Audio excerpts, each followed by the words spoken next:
The Mix and Match podcast is brought to you by Amazon Kidneys. When you're in urgent need of a kidney and have exhausted all healthcare options, Amazon is here for you. With just a few clicks, you can not only find the kidney you need, but the kidney you want. We've got you covered. Amazon Kidneys, we're more than just everything, we're all things.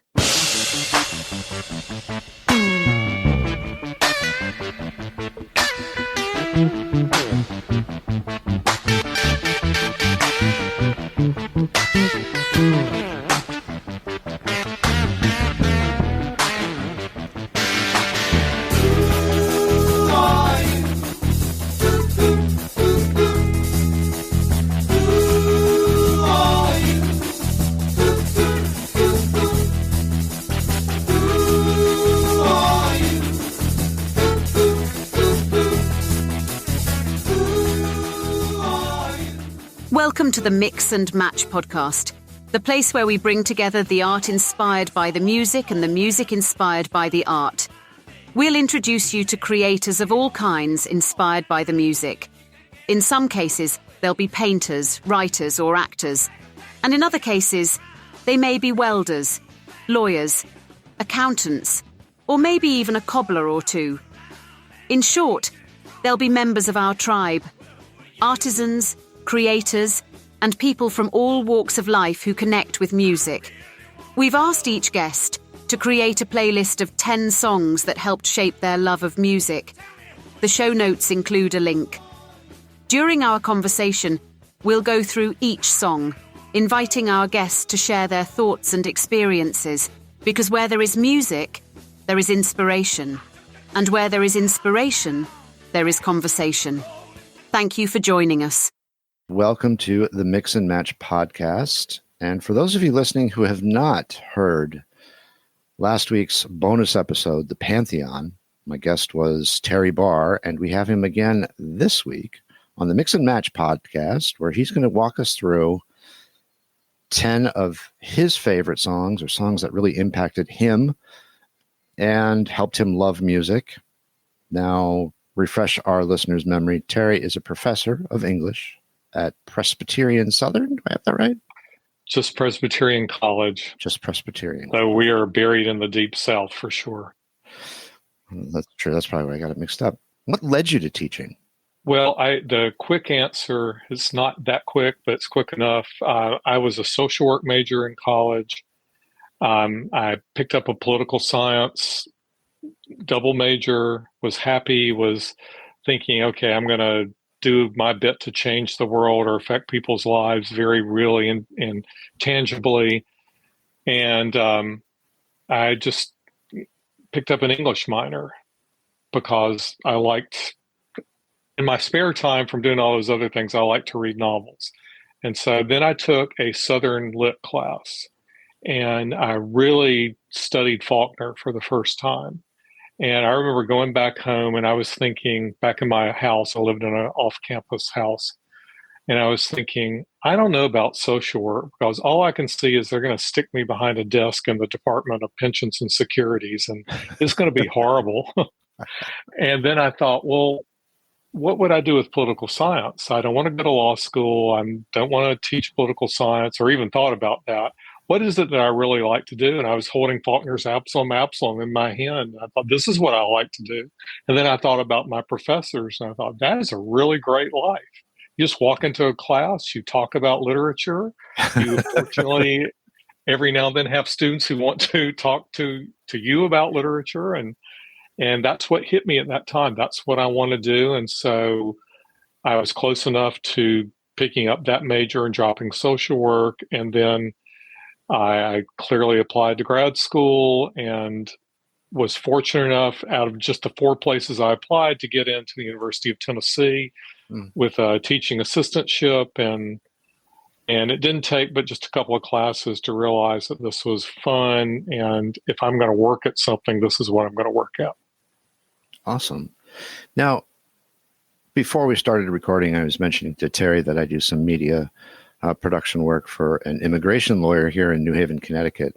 And I believe it was Faulkner we were talking about dark novels. He himself is also a big reader. And he said, have you ever read William Faulkner? And I was like, no, maybe not outside of a short story when I was an undergrad. But is he dark? He is, yes. There's comedy to it as well because, the great writers, you just capturing life. But yeah,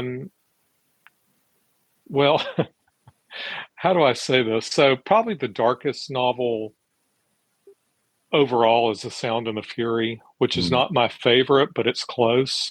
But it's almost so bleak and unrelenting that the most villainous character, you long for his section because at least it's going to be funny. I mean, you're gonna detest the character, although you do understand him and understand why he's like he is. But if you read that chapter like you're supposed to, it adds this weird effect of, okay, there is darkness, and then this is how this guy is going to combat the darkness. And what would you rather be? And really, what you would rather be is not in that family and as far away from him as you can get. But it is really bleak and sad and tragic. But I tend to bend in that direction for sure. Yeah, I do as well. Yeah. Have we talked about this? Have I asked you? Have you read The Confederacy of Dunces? You must have. I have. I don't know if you've asked me, and it's on my shelf to reread, and I just haven't done it. It's been, I think I was an undergraduate when I read it, or maybe Really? I was early in grad school. I don't remember. Still one of my favorite books. It makes me laugh and laugh and laugh. Yeah, that's why I want to read it again, because I don't have a lot of memory other than just being so impressed with that main character, and that here's someone who wrote one work and then he killed himself or something. And he did. The story as I have it, John Kennedy Toole is the author. And the story as I had it, he did wrote a short novel prior to that I believe did get published. But when he turned in A Confederacy of Dunces, it was rejected by most major publishing houses. And this would have been the early to mid 60s. So that was a different publishing environment. And he did commit suicide. I think there are some sexual issues related to that. I think that he might have been latent homosexual. But the story as I have it is his mother brought the text for A Confederacy of Dunces up here to John Barth was teaching college up here, I think out on Long Island. And she waited for him all day, because she thought if there was one person who could appreciate this novel, it's going to be John Barth. And she handed it to him, and sure enough, he appreciated it and helped get the book published. Well, to circle back, Faulkner did do a stint at Yale, I think, and Yale University Press has published some of his lectures. In fact, I'm looking at the book right now. His collection of essays that are the county he wrote about was called Yoknapatawpha. So, but there's a collection of works that are not about that, and Yale University published that. It's called Towards Yoknapatawpha and Beyond. But those aren't the stories to read for sure. The stories to read are the ones that really are about that. It's a whole mythology he creates based in literal fact of what life was like for all the different classes and races of people, which is why it's so fascinating. Not to mention that, and I'll leave Faulkner after this, what really got me was I was reading the story and the texture of the land that he was writing about. I was standing right on that land, because Alabama and Mississippi, there's no difference geographically speaking, and or in many other ways. But I was just standing there going, holy shit, someone is writing about the very dirt I'm standing on, the leaves that have fallen in the fall. This is what I know. And I thought, if someone's writing about that and I'm just discovering it at my ripe old age of 21 or whatever I was, what else is there about the South? And so I just kind of took a deep dive into Southern Lit and then thought, this is really what I want to do. So I studied to be a modernist, and not just exclusive to American Lit, but American and British. And so Faulkner, Virginia Woolf, James Joyce, those are my people. Oof. Yeah. Those are people indeed. One last Those are question. people. They are. One last question before we jump into your playlist. I want to ask you, moments ago, you said, if you read it correctly. What did you mean by that? That's a good question. So I've read a lot of criticism on Faulkner, and I've had a lot of people teach me. In fact, I was lucky enough in grad school to take a Faulkner course with Clint Brooks, who is, as far as the new critics went, the Vanderbilt School of New Critics, he was the preeminent Faulkner critic, and certainly was, and maybe still is, depending on who you ask. He has very lucid criticism. It's criticism that people who don't like to read criticism would love to read, because he lays out the themes, he shows you how they work. And so when I read him, I understood the interplay between comedy and tragedy, pathos and bravado, and all those words. And so I learned through him to look at Faulkner from the great themes in Faulkner, like time and romance and tragedy, just the nature of 20th century tragedy. So correct is maybe too pejorative a word, but nevertheless, I feel like if you really want to get something out of Faulkner, it would be a good idea to read Clint Brooks along with Faulkner, and then I think you would just deepen your appreciation and understanding, and see that, yeah, it's not just about he's using stream of consciousness or interior monologue. It's to try to get you close to the person actually narrating and how that person thinks and feels. And it's a great stylistic device, but it also brings on the greatest intimacy, which for me is the greatest thing about our association with these works. Yeah.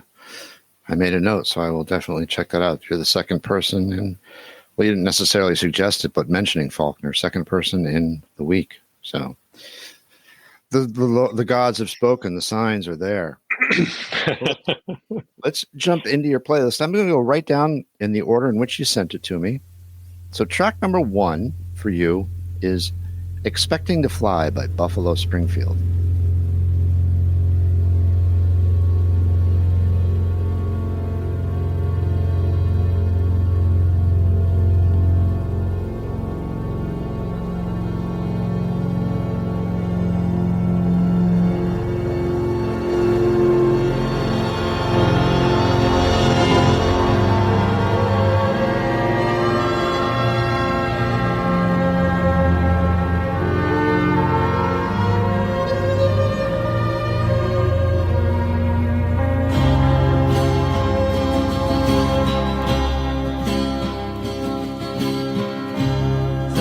Stood on the edge of your feather, expecting to fly. Well, I laughed, I wondered whether I could wave goodbye.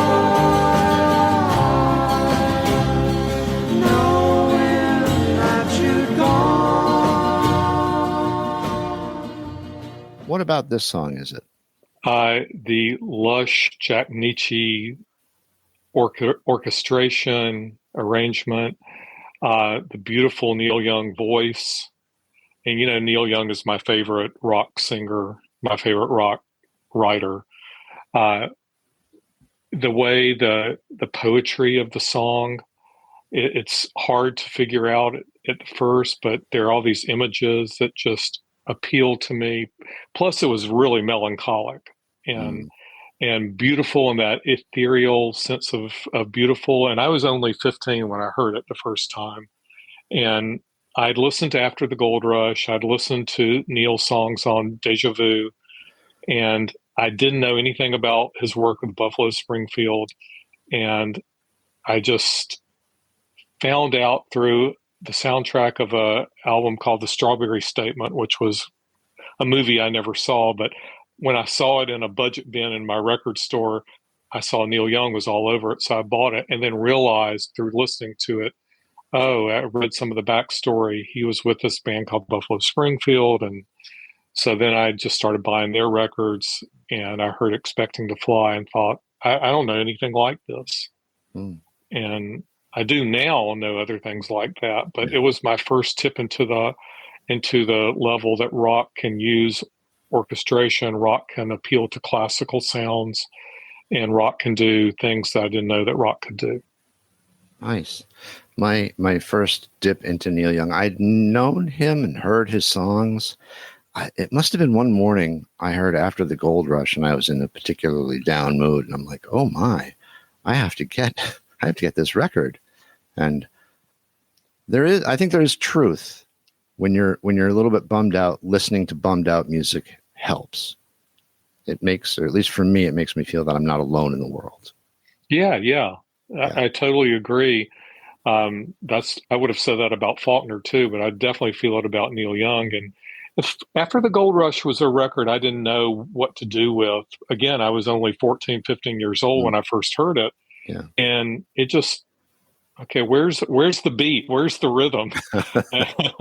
And then I just started, I think it was, gosh, I don't know which song did it for me. I think it was that ballad on side 2, I Believe in You, that I just thought, that's really beautiful.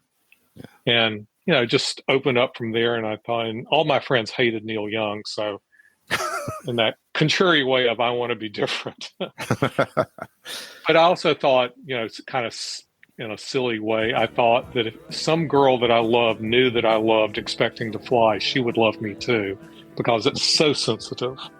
Oh, nice. That did not happen, but the song has stayed in it. And really about these songs, there's no ranking, but these are songs that I still listen to, and they still move me in such an incredibly deep and complex way that I figure they always will. Which is a great segue into the next song, which is one of the more confounding bands for me, and it's Us and Them by Pink Floyd.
I don't have a love-hate relationship with the band. I'm just constantly confounded by their success.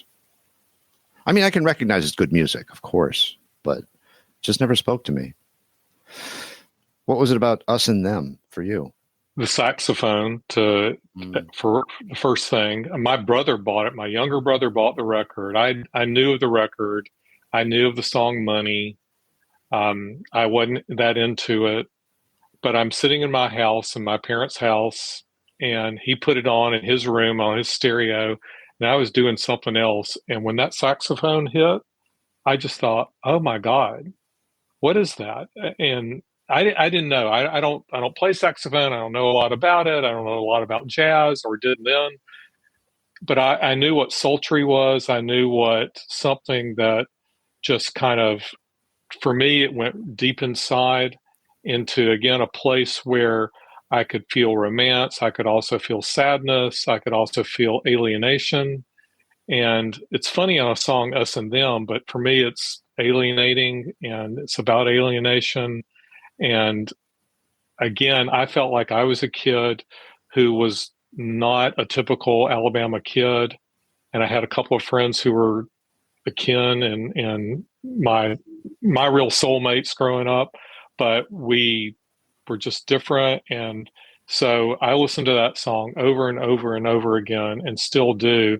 And whenever I hear it, I just think of how beautiful, measured, and romantic it is in that alienating sense. Awesome.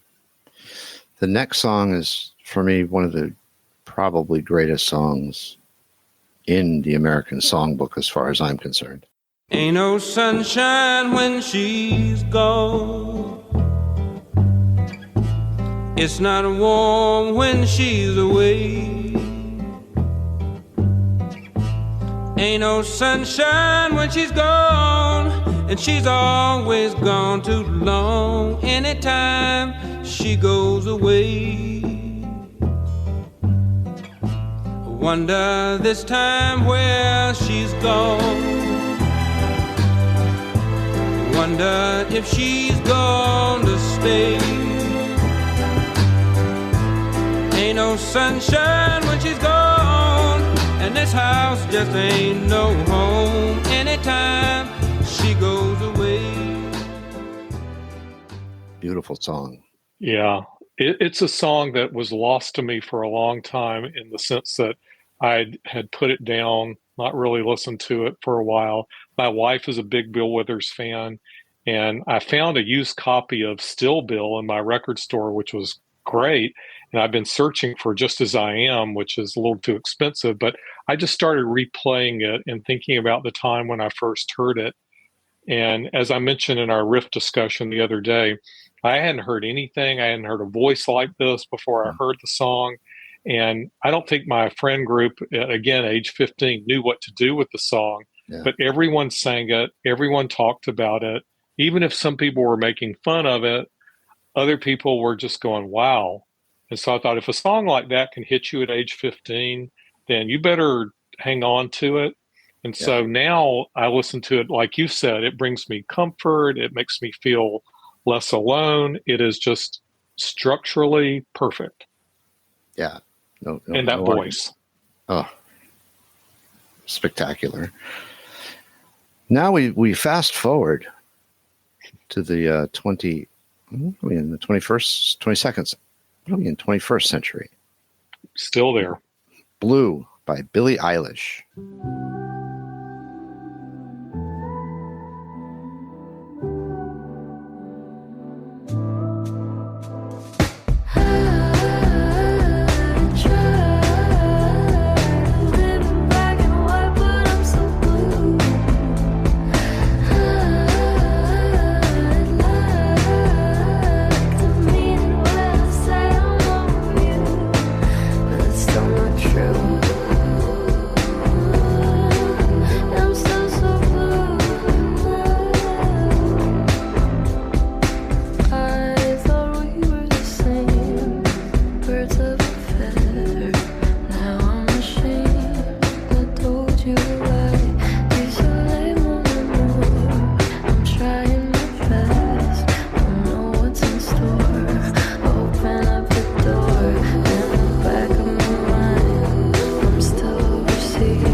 I'm trying to prove that I can be hip and up to date. No, which I might be trying to do, but I really like Billie Eilish anyway. My daughters prefer Taylor Swift and Casey Musgraves, and I love Casey Musgraves. Hint, hint, hint, foreshadowing. And I do like Taylor Swift. She, though, is a little cold to me, and Billie Eilish is cool. But somehow when I listen to Billie Eilish, I get her. At least I emotionally get her. And I think the previous album, the song she did, I can't think of the name of it, but the song she did about dying, we were meant to die or whatever, that song really got me. And so I listened to the new album and I really liked it. And when it got to those last two songs, and Blue is the very last song, I just kept hearing the music over and over again. And I thought, this is a pattern, this is a rhythm, this is a sound that just, again, is inside of me. And I think it's perfectly constructed, perfectly composed. And then her voice, just as an instrument, complements this music so well. And so right now I'm really deep diving into the sounds that are more electronic, again, more, what do I want to say, not so much depressing, but just are under everything. And so I can listen to it and they seep into my subconscious. But if you've never heard Blue, the way it starts and that little refrain piece of music that keeps coming back over and over again, I just think she's on top of it. And I know some critics didn't think this album was quite as good, but everyone is praising it. And it's still being beaten by Taylor's new album for number one. But I just wonder sometimes if people are missing, they're obviously not. But this one, Billie Eilish's sound, is something that I think is going to really last. I think people will be listening to this long after I'm gone. So Blue, yeah. And blue's my favorite color anyway, so there you go. Oh, there you go. Which, dear listener, if you weren't paying attention, Terry dropped a big hint. The next song is Follow Your Arrow by Casey Musgraves. Let's hear about this one. I love the way Casey writes about small town Southern life, for one thing.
I love her voice. Her first couple of records just kill me because they're so clever and so well done as far as tapping into kind of trailer park towns. The town where I teach is like this. It's just so small that, if you go to the barber shop or the beauty shop, you'll get all the gossip about everybody. And that's not a cliche. It is way of life. But Follow Your Arrow was co-written. Now I'm just blanking on everyone's names, but I think it was Brandy Clark and I forget the guy's name, but two gay writers wrote this song, and Casey is very attuned and has an affinity with these two writers and with the LGBTQ movement. And so if you just listen to Follow Your Arrow, which I did because of my daughter and I are riding in the car one day, she's driving and she says, I've got a song that you need to listen to. And I'm thinking, okay, when your daughter tells you to listen to something, listen. So she put on that song. I loved it immediately. And it really did make me cry because here's my very open-minded daughter. And it's telling me that my very open-minded daughter got to be open-minded because she really took in the messages her mom and I were giving her all through life. And she knew I would like that song. And she was so right, which meant that she knew me. So, yeah. There's nothing like being seen by anybody, Exactly. And I think Jeffrey Harvey, who writes for The Riff, we played this song, and Jeffrey Harvey, who's much more into hip hop than he is that's a really great song. And Charles in San Francisco and a bunch of other people who had never heard it thought, yeah, So I think it's a fairly universal song if you open yourself up to the universal experience of love. Yeah. Not always easy to do. No, it's not. Next up is a band I had never heard of. Today is the Day by Still Corners.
It's a duo, correct?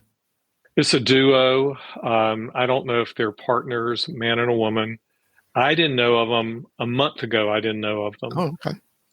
But I don't know if you get or listen to the syndicated show Echoes. I get it on the NPR station. I don't. Mm-hmm. I think it's on Sunday nights. We get it.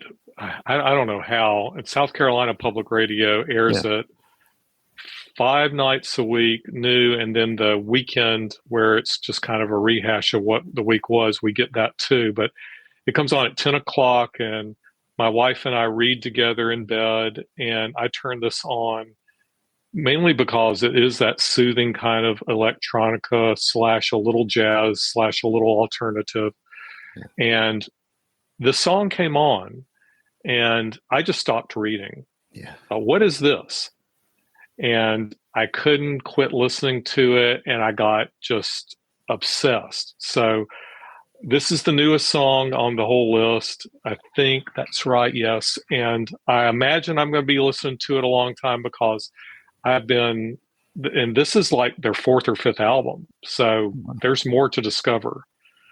So I'd never heard of them either, but this song, and the other song I almost put was The Ship, which is also on this record.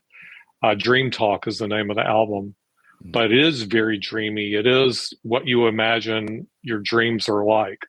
And it's that haunting kind of that David Lynch, Angelo Badalamenti sound from Twin Peaks. And it's that kind of sound, which appeals to me endlessly.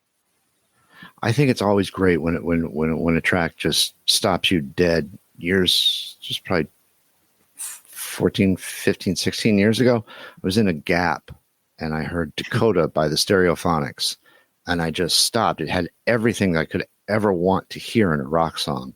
And I'm like, I don't know who this is. I pulled out that app and held it up. They didn't know who it was because the Stereophonics just aren't big here in the States. And I went up to the clerk. I'm like, can you tell me who this is? And she's like, what is the song? And she dug it out for me. And she's like, it's a song Dakota by the Stereophonics. I'm like, thank you. Do you always do that? Because I always do that. All my life, I've asked someone when a song is playing, what is that? Who is that? Mm-hmm. If I can't pick it out, if I can't recognize the voice, if I can't piece together or make, but if I have no idea, then I'm going to do my damnedest to find out who it is. I remember this was in grad school, and full disclosure, I used to go out dancing a lot, so don't picture me doing that. But the best club to go dancing to in Knoxville, Tennessee was this great gay club called Europa. And there was a song they played all the time. So I'm even going up to the disc jockey and going, what is that you're playing? Yeah. I don't have no shame. I want to know. I've got to know. And anyway, so yeah. Next up, Next up is a Tribe Called Quest, We the People. Now, before we started recording, or it might even be at the beginning of the discussion, you had said one of these songs was in reference to the last administration, or the perils of, I'm paraphrasing you poorly, but the perils of the last administration. And I said, Terry said, can you guess which one it is? And I said, I don't know, but I'll try. Is it this one, We the People by A Tribe Called Quest? Definitely.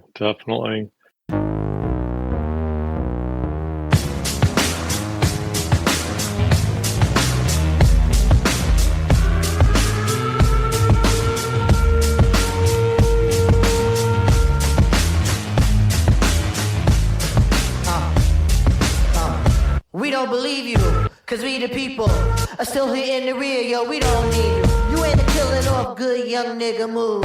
When we get hungry, we eat the same fucking food, the ramen noodle. This simple voodoo is so maniacal, reliable to pull a choo-choo. The irony is that this bad bitch in my lap, she don't tell me she make money, she don't study that. She gon' give it to me, ain't gon' tell me run it back. She gon' take the brain away the plane, she spit on that. The doors and signs with, don't try to rhyme with. VH1 has a show that you can waste your time with. Guilty pleasures take the edge off reality, and for a salary, I probably do that just sporadically. The OG Gucci boots are smitten with iguanas. The IRS piranha see a nigga getting common. Niggas in the hood living in a fishbowl. Gentrify here, now it's not a shithole. So yeah, their reunion album, I guess, 2016. So we were utterly depressed over the results of the 2016 election.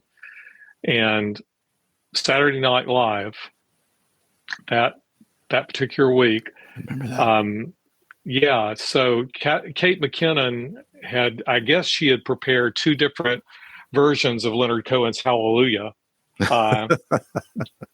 And so, of course, the show starts out with her doing the dirge version of, and I felt that. But Dave Chappelle was the guest host, and A Tribe Called Quest was the guest artist. And so I knew of them. I didn't know their music that well.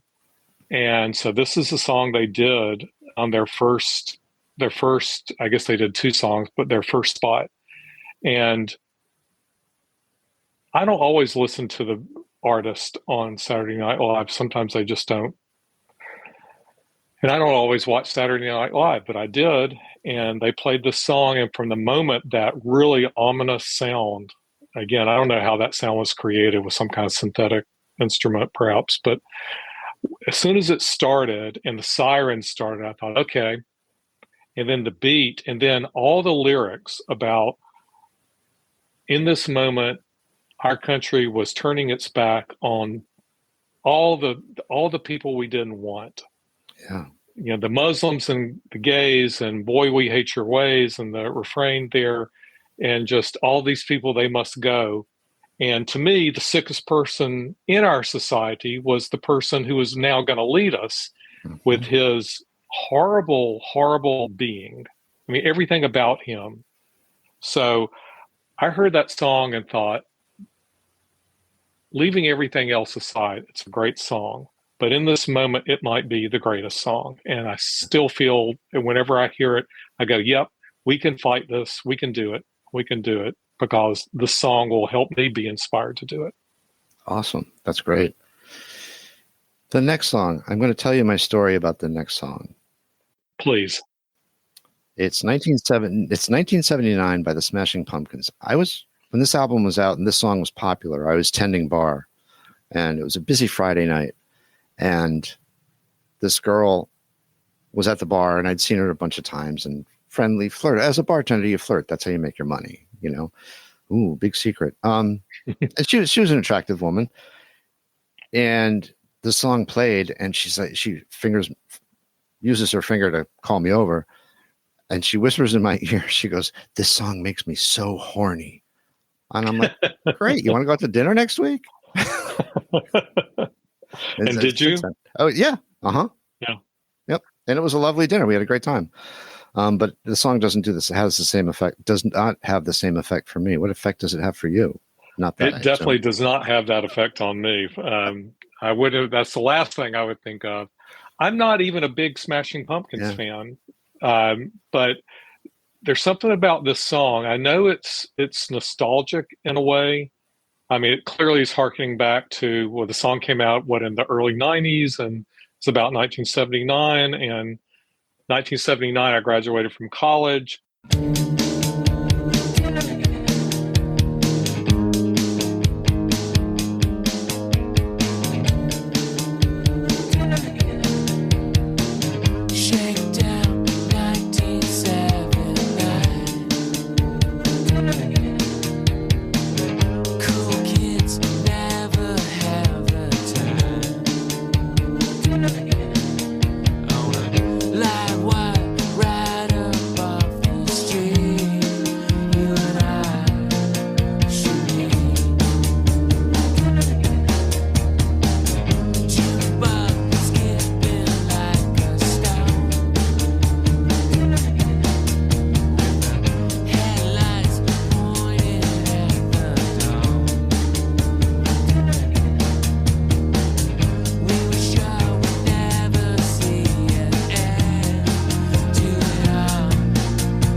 It makes me think of summer. It makes me think of playing with friends. It makes me think of just being stupid.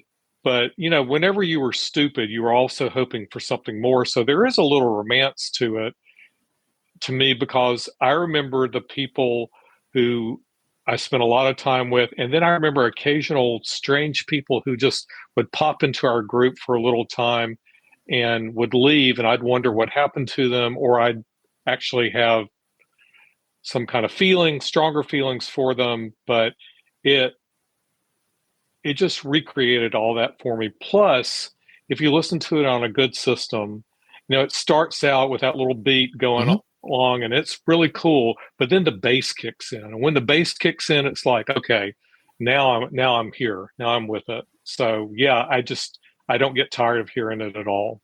Yeah, and I don't care if I don't have the album. I don't care if I hear another Smashing Pumpkins song. This is fine. If all they did was this song, they would be a really great band for me. Wow, that's great. It's a very, very good song. It's probably one of two or three that I like by the Smashing Pumpkins. I am of that generation. They just never spoke to me. So the next track is not the last one, but it's The Late Greats by Wilco. So you and I have spent a lot of time talking about Wilco.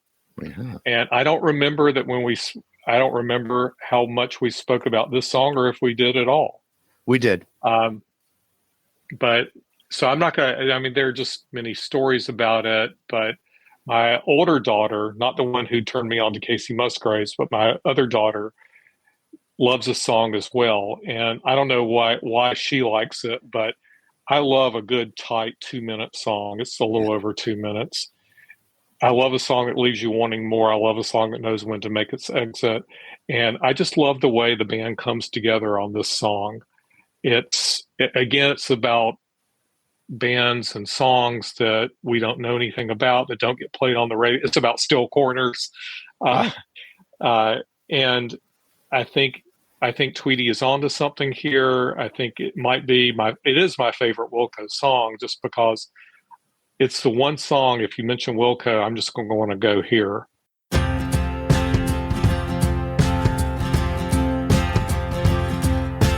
greatest lost track of all time. The late greats turpentine. You can't hear it on the radio. You can't hear it anywhere you go. The best band will never get signed. Cassette star and Butcher's Blind. So good you won't ever know. They never even played a show. You can't hear them on the radio.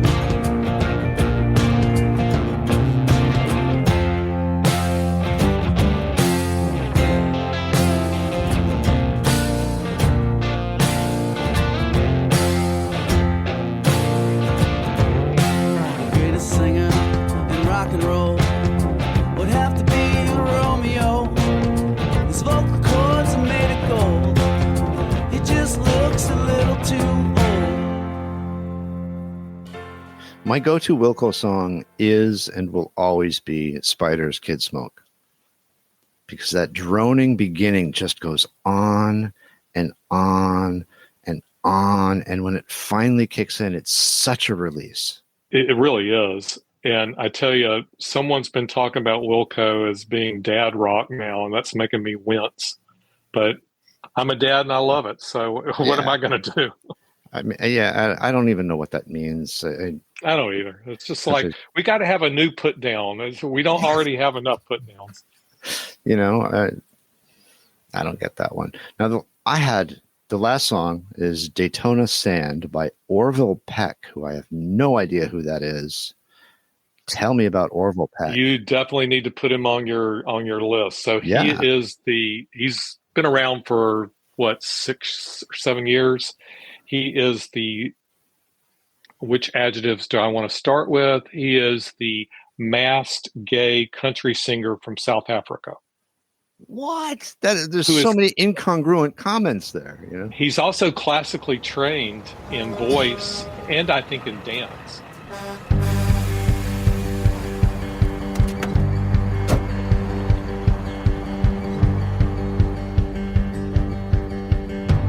Buddy, we got major blues. Another suitcase in your hand. I hope you brought your walking shoes, 'cause it's quite a ways from what I understand. So rack 'em up, big blonde. I think I could have been your man. We watch the surfers as they whip on the strand. Daytona Sand. I first heard him on Sirius XMU, independent, rock radio. And I'm going, well, I don't know. He's got this really deep voice, kind of a deep baritone voice. And he was singing this really slow song. I think it was Summertime. And not the old Summertime, but his song, Summertime. And I'm going, do I like this or not? And always a sign for me is that I'm still thinking about it the next day. So I pretty much like it. So I've followed him. I've now seen him live twice. Awesome. He puts on an incredible show. His band is as tight as it can be. So they play a little country. They play a little rock. They do a lot of ballads. He's really playful. He interacts with the audience well. He and Willie Nelson have done duet. His new duets album called Stampede is coming out next month. He does a duet with Willie Nelson that you just got to listen to. He also does a duet with Elton John. Oh, wow. They cover Saturday Night's All Right for Fighting. Oh, wow. But the song with Willie Nelson is Cowboys Are Frequently Secretly Fond of Each Other.